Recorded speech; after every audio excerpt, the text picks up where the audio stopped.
তারা সবসময় সংবিধানের দোহাই দিলেন, একটা কাজ সংবিধানের মধ্যে করলেন না। আমরা সংবিধান মেনেই এই পর্যন্ত এসেছি এবং সংবিধান মেনে চলবো।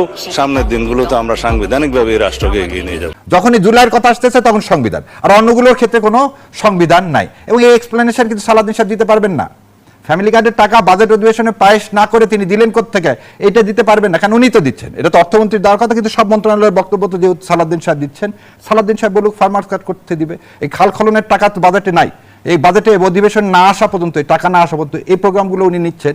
যত সিটি কর্পোরেশন, সব সিটি কর্পোরেশন তারা প্রশাসক নিয়োগ দিলেন, এই প্রশাসক নিয়োগের বিধান কনস্টিটিউশনের মধ্যে নাই। দলীয় এজেন্ডা বাস্তবায়নের জন্য সংবিধান চুলায় যাক, সংবিধান চুলায় যাক, যেটা যেটা আমার দরকার সেটা সেটা আমি করব, যেটা যেটা আমার দরকার নাই সেটা করব না। সে বিশ্ববিদ্যালয় ভিসি, হ্যাঁ বিশ্ববিদ্যালয় ভিসিতে আপনি নিয়োগ দিতেই পারেন, কিন্তু বিশ্ববিদ্যালয় ভিসিগুলোকে নিয়োগ দেওয়ার ক্ষেত্রে আপনি কি করলেন? আপনি পাবলিক ফান্ডটা যে দিচ্ছেন, এই দেওয়ার টাকাটা আপনাকে দেওয়ার অনুমতিটা কে দিল?